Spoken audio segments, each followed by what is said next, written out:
ಆತ್ಮೀಯ H-News16 ಅರ್ಥಾತ್ ಸೀತಾರಾಮಕ್ಕೆ ಸ್ವಾಗತ. ನಾನು ನಿಮ್ಮ ಎಮ್ಮ ಮಲ್ಲಪ್ಪ ಯೋಧಾವ. ಆತ್ಮೀಯರೇ, ತಾವು ದಿನ ಸುದ್ದಿಗಳ ಸಲುವಾಗಿ ವೇಟ್ ಮಾಡ್ತಾ ಇದ್ದೀರಿ. ಬರ್ತಾ ಇದ್ದಾವ, ಏನೇನು ನಡೀತಾ ಇದೆ, ಏನೇನು ಇಲ್ಲ ಅನ್ನೋದನ್ನು ನೀವು ನೋಡ್ರಿ. ಹೊಸ ಸುದ್ದಿಗಳು ಬರ್ತಾ ಇದ್ದಾವ, ಆ ಸುದ್ದಿಗಳನ್ನು ನೋಡಿ ನೀವು ಪ್ರಚರಿಸ್ತಾ ಇರಬೇಕು. ನೋಡಿ ಮುಂದಿನ ಸುದ್ದಿಗಳನ್ನು ನೋಡಿ.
ನಮಸ್ಕಾರ.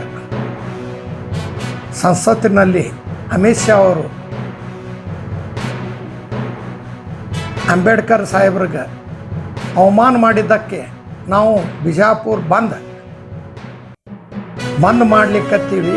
ಎಲ್ಲ ಸಂಘ ಸಂಸ್ಥೆಯವರು ಕೂಡಿ ಐಂದವರು SC/ST ಅವರು ಎಲ್ಲ ಸಂಘ ಸಂಸ್ಥೆಯವರು ಕೂಡಿ ನಾವು ಬಂದ್ ಮಾಡ್ಲಿಕ್ಕತ್ತೀವಿ. ಬಿಜಾಪುರ ಜಿಲ್ಲೆಯವ್ರಿಗೆ ಎಲ್ಲರೂ ವಿನಂತಿ ಮಾಡ್ಲಿಕ್ಕತ್ತೀವಿ, ನಾಳೆಗೆ ಬರ್ರಿ. ಬೀದಿ ವ್ಯಾಪಾರವರು, ಕಿರಾಣ ಬಜಾರ್ ಅವರು, ತರಕಾರಿ ಅವರು, ರಿಕ್ಷಾ ಅವರು, ಶಾಲಾ ಕಾಲೇಜವರು, ಬಸ್ ಅವರು ಎಲ್ಲರೂ ಕೂಡಿ ವಿನಂತಿ ಮಾಡ್ಲಿಕ್ಕತ್ತೀವಿ. ನಾಳೆಗೆ ಒಂದು ದಿವಸ ಬಂದ್ ಮಾಡ್ಲಿಕ್ಕತ್ತೀವಿ.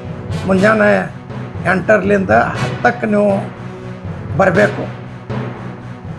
ಸಿದ್ದೇಶ್ವರ ಗುಡಿಲಿಂದ ಗಾಂಧಿ ಚೌಕ್ ಬರ್ತೀವಿ. ಗಾಂಧಿ ಚೌಕ್ಲಿಂದ ಬಸವೇಶ್ವರ ಸರ್ಕಲ್, ಅಂಬೇಡ್ಕರ್ ಸರ್ಕಲ್ ಬಂದು ಪೂರ್ವಭಾವಿ ಸಭೆ ಮಾಡಿ ಎಲ್ಲರೂ ಬರಬೇಕಂತ ವಿನಂತಿ ಮಾಡಿ. ಟೋಟಲ್ 4 ಸೆಂಟರ್ಸ್ಗಳಲ್ಲಿ ಈ ಥರ ಸಮಸ್ಯೆ ಬಂದಿದೆ. ಐ ಥಿಂಕ್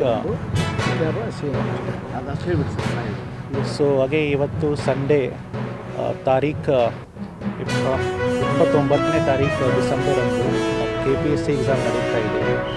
ಸೊ ಈ ಎಕ್ಸಾಮ್ ನಡೆಯುವಾಗ 4 ಸೆಂಟರ್ಸ್ಗಳಲ್ಲಿ ಸ್ವಲ್ಪ OMR ಸೆಟ್ನಲ್ಲಿ ರೋಲ್ ನಂಬರ್ಸ್ ಮತ್ತು ಕ್ಯಾಂಡಿಡೇಟ್ಸ್ ರೋಲ್ ನಂಬರ್ ಕೂಡ ವ್ಯತ್ಯಾಸ ಬಂದಿದೆ.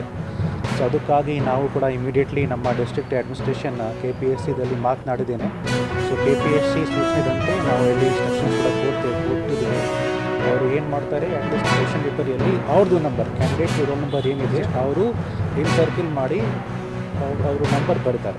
ಓಕೆ, ಬಾಕಿ ಎಲ್ಲ ಥಿಂಗ್ಸ್ KPSCಯಲ್ಲಿ ಅಟೆಂಡ್ ಆಗುತ್ತೆ. ಆ್ಯಸ್ ಎ ಸ್ಪೆಷಲ್ ಕೇಸ್ ಅವರು ಅಟೆಂಡ್ ಮಾಡ್ತಾರೆ, ಯಾವುದೂ ಸಮಸ್ಯೆ ಆಗಲ್ಲ. 1 ಅವರ್ ಲೇಟ್ ಆಯ್ತದೆ ಸರ್. ಹಾಂ, ಎಷ್ಟು ಲೇಟ್ ಆಗುತ್ತೆ ಅವ್ರಿಗೆ ನಾವು ಅಷ್ಟೇ ಎಕ್ಸ್ಟ್ರಾ ಟೈಮ್ ಕೊಡ್ತಾ ಇದ್ದೀವಿ. ಬಿಕಾಸ್ ಅವ್ರದ್ದು ಫ್ಯೂಚರ್ ಇಂಪಾರ್ಟೆಂಟ್ ಇರುತ್ತೆ. ಓಕೆ, ಸೊ ಯಾವುದೂ ಸಮಸ್ಯೆ ಆಗಬಾರ್ದು, ಒಂದು ಪೀಸ್ ಆಫ್ ಮೈಂಡ್ ಇರ್ಬೋದು. ಹಾಗಾಗಿ ನಾವು ಅವರಿಗೆ ಅಷ್ಟು ಎಕ್ಸ್ಟ್ರಾ ಟೈಮ್ ಕೊಡ್ತಾ ಇದ್ದೀವಿ. ಓಕೆ, ಸೆಂಟರ್ಸ್ ಡೀಟೇಲ್ಸ್ ನಾವು ಕೊಡ್ತೀನಿ. ಈಗ ನಾವು ಸ್ವಲ್ಪ ಬೇರೆ ಕಡೆ ಹೋಗ್ತಾ ಇದ್ದೀನಿ, ಆದಮೇಲೆ ಮಾತನಾಡೋಣ. ಓಕೆ, ಫಸ್ಟ್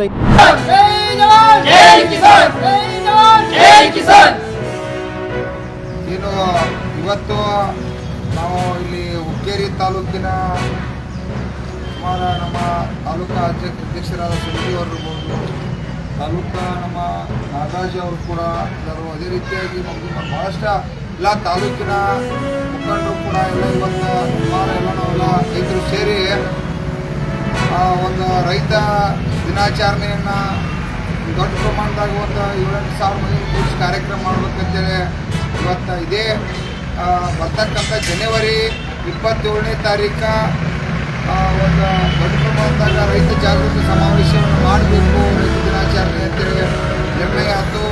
ಅದಕ್ಕೆ ಎಲ್ಲ ಸ್ವಾಮೀಜಿಗಳು ಕೂಡ ಅದಕ್ಕೆ ಭಾಗವಹಿಸ್ತಾರೆ ಮತ್ತು ರಾಷ್ಟ್ರ ಮಟ್ಟದ ನಾಯಕರು ಕೂಡ ಅವತ್ತು ಭಾಗವಹಿಸ್ತಾರೆ. ಅದಕ್ಕಾಗಿ 27 ತಾರೀಕು ಅವೆಲ್ಲ ಹುಕ್ಕೇರಿ ತಾಲೂಕಿನ ಇಡೀ ಎಲ್ಲ ಸುತ್ತಮುತ್ತ ತಾಲೂಕಿನ ಎಲ್ಲ ರೈತರು ಕೂಡ ಆ ರೈತ 27ನೇ ತಾರೀಕು ಜನವರಿ 27ನೇ ತಾರೀಕು ರೈತ ಜಾಗೃತಿ ಸಮಾವೇಶ ಮತ್ತು ರೈತ ದಿನಾಚರಣೆ ಕಾರ್ಯಕ್ರಮಕ್ಕೆ ತಾವೆಲ್ಲರೂ ಕೂಡ ಭಾಗವಹಿಸಬೇಕಂತೇಳಿ ತಮ್ಮಲ್ಲಿ ವಿನಂತಿ ಮಾಡ್ತಾ, ಅದೇ ರೀತಿಯಾಗಿ ಇದೇ ನಮ್ಮ 6ನೇ ತಾರೀಕು ಗೋಕಾಕದಲ್ಲಿ ಕೂಡ ಕರ್ನಾಟಕ ರಾಜ್ಯ ರೈತ ಸಂಘ ಹಸಿರು ಸೇನೆ ಇವತ್ತು ಒಂದು ನಿರ್ಣಯ ಮಾಡಿ ಇದೇ 6ನೇ ತಾರೀಕು ಅಲ್ಲೂ ಕೂಡ ಸಾವಿರಾರು ಸಂಖ್ಯೆಯೊಳಗೆ ಸೇರಿ ರೈತ ದಿನಾಚರಣೆ ಮಾಡುತ್ತಾರೋ.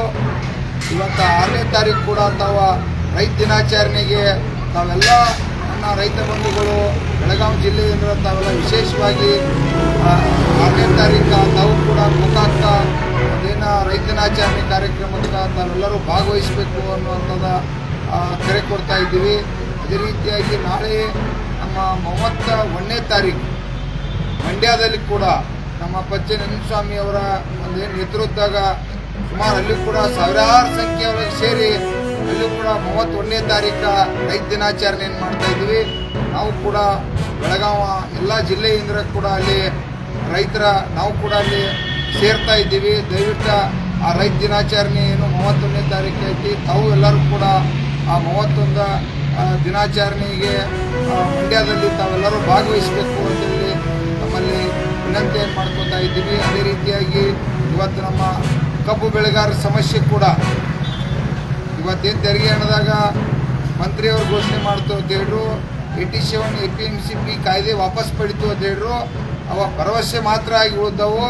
ಆ ಭರವಸೆಯನ್ನು ಈ ರಾಜ್ಯದ ಮುಖ್ಯಮಂತ್ರಿ ಮತ್ತು ಸಕ್ಕರೆ ಸಚಿವ ಶಿವಾನಂದ ಪಾಟೀಲ್ ಸಾಹೇಬ ಯಾವ ವಿಷಯಗಳನ್ನ ಇತ್ಯರ್ಥ ಮಾಡಲಿಲ್ಲ. ಬರ್ತಕ್ಕಂಥ ಜನವರಿ 20ನೇ ತಾರೀಕು ಕೂಡ ಇವತ್ತು ಶಿವಾನಂದ ಪಾಟೀಲ್ ಅವರ ಮನೆಗೆ ನಾವು ಧರಣಿಯನ್ನು ಮಾಡ್ತಾ ಇದ್ದೀವಿ. ಅಲ್ಲೂ ಕೂಡ ಇಡೀ ರಾಜ್ಯದ ಮುಖಂಡರು ಎಲ್ಲ ಜಿಲ್ಲೆಯ ರೈತರು ಕೂಡ ಅವರ ಏನು ಮನೆಗೆ ಪ್ರತಿಭಟನೆ ಮಾಡತ್ತು. ಇವತ್ತು ನಮಗೆ ಪರಿಹಾರ ಘೋಷಣೆ ಆಗಬೇಕು, ಕಬ್ಬು ಬೆಳೆಗಾರರಿಗೆ APMC ಕಾಯ್ದೆ ಪಡಿಬೇಕು, ರೈತರ ಸಾಲ ಮನ್ನಾ ಆಗಬೇಕು, ನೀರಾವರಿ ಯೋಜನೆಗಳಾಗಬೇಕು, ಎಲ್ಲ ವಿಚಾರಗಳು ಇಟ್ಕೊಂಡು 20ನೇ ತಾರೀಕು ಆ ಪ್ರತಿಭಟನೆಯಲ್ಲಿ ಎಲ್ಲ ನಮ್ಮ ರೈತ ಬಂಧುಗಳು ಭಾಗವಹಿಸಬೇಕು ಅಂತೇಳಿ ನಮ್ಮಲ್ಲಿ ವಿನಂತಿ ಮಾಡ್ತಾ ಇದ್ದೀವಿ. ಕರ್ನಾಟಕ ರಾಜ್ಯ ರೈತ ಸಂಘಕ್ಕೆ ಹಸಿರು ಸೇನೆಗೆ ಜೈ ಜವಾನ್, ಜೈ ಜವಾನ್. ಆತ್ಮೀಯರೇ, ತಾವೆಲ್ಲ ನೋಡ್ತಾ ಇದ್ದೀರಲ್ಲ, ನೀವನ್ನ ನೋಡಿದ್ರಿ, ತಮ್ಮ ಅಭಿಪ್ರಾಯ ತಿಳಿಸ್ತಾ ಇರಬೇಕು. ಜೊತೆಗೆ ತಪ್ಪಿದ್ದಲ್ಲಿ ತಿಳಿಸುವಂಥ ಕೆಲಸಗಳನ್ನು ಮಾಡಬೇಕು.